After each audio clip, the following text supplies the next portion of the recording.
On the Banks of Plum Creek by Ingalls Wilder.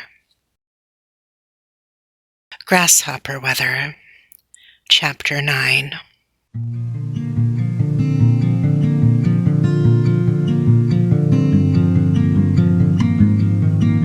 Now plums were ripening in the wild plum thickets all along Plum Creek. Plum trees were low trees. They grew close together with many little scraggly branches, all strung with thin-skinned, juicy plums.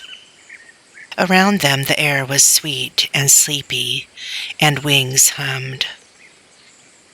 Pa was plowing all the land across the creek where he had cut the hay. Early before the sun came up, when Laura went to drive Spot to meet the cattle at the Gray Boulder, Pete and Bright were gone from the stable. Pa had yoked them to the plow and gone to work.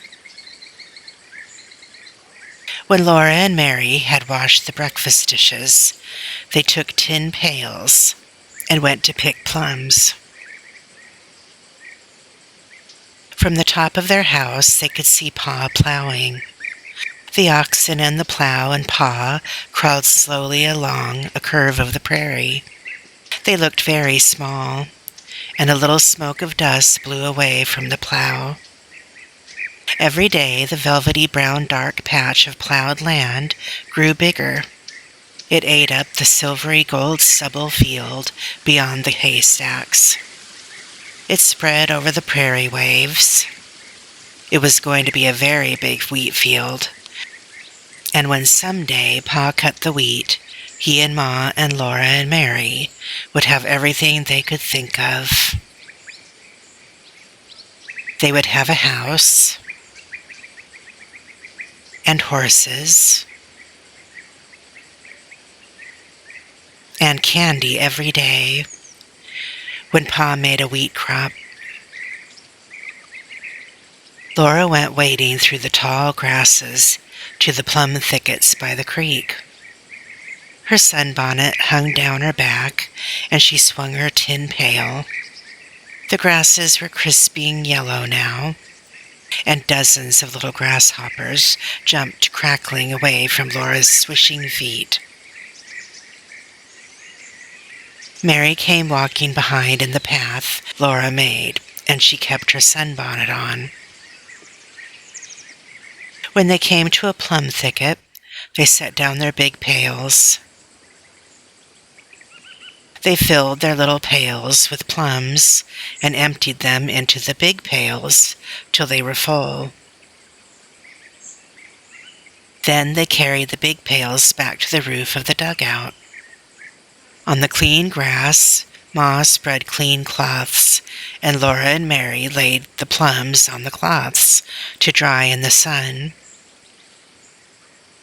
Next winter they would have dried plums to eat. The shade of the plum thickets was a thin shade. Sunshine flickered between the narrow leaves overhead. The little branches sagged with their weight of plums, and plums had fallen and rolled together between drifts of long grass underfoot. Some were smashed. Some were smooth and perfect, and some had cracked open, showing the juicy yellow inside. Bees and hornets stood thick along the cracks, sucking up the juices with all their might. Their scaly tails wiggled with joy. They were too busy and too happy to sting. When Laura poked them with a blade of grass, they only moved a step and did not stop sucking up the good plum juice. Laura put all the good plums in her pail, but she flicked the hornets off the cracked plums with her fingernail and quickly popped the plum into her mouth. It was sweet and warm and juicy. The hornets buzzed around her in dismay. They did not know what had become of their plum, but in a minute they pushed into the crowds, sucking at another one. I declare you eat more plums than you pick up, Mary said. I don't either any such thing, Laura contradicted. I pick up every plum I eat. You know very well what I mean, Mary said crossly. You just play around while I work. But Laura filled her big pail as quickly as Mary filled hers. Mary was cross because she would rather sew or read than pick plums. But Laura hated to sit still. She liked picking plums. She liked to shake the trees. You must know exactly how to shake a plum tree. If you shake it too hard, the green plums fall, and that wastes them. If you shake it too softly, you do not get all the ripe plums. In the night they will fall, and some will smash and be wasted. Laura learned exactly how to shake a plum tree. She held its scaling rough bowl and shook it, one quick, gentle shake. Every plum swung on its stem, and all around her they fell pattering. Then one more jerk while the plums were swinging, and the last ripe ones fell plump, plump, plum, plump, plump, plump. There were many kinds of plums.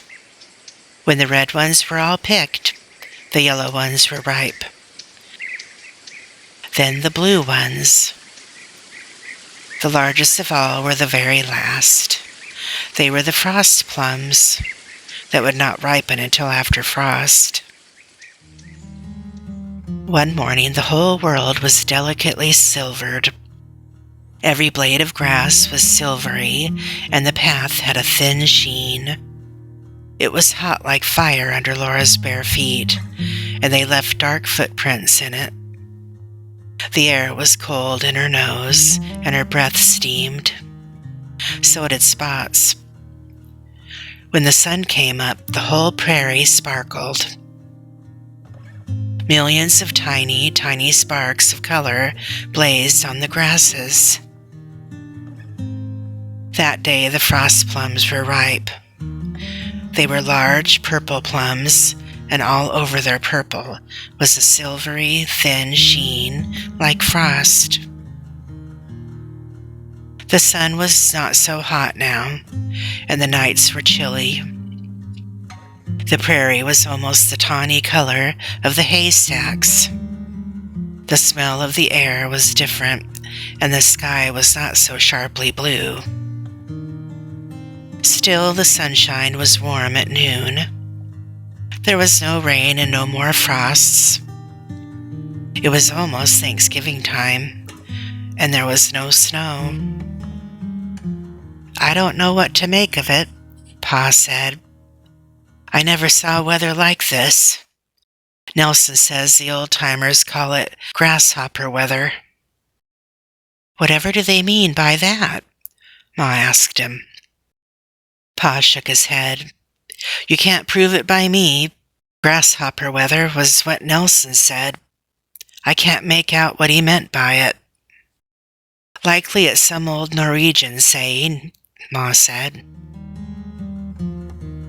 Laura liked the sound of the words, and when she ran through the crackling prairie grasses and saw the grasshoppers jumping, she sang to herself, Grasshopper weather, grasshopper weather.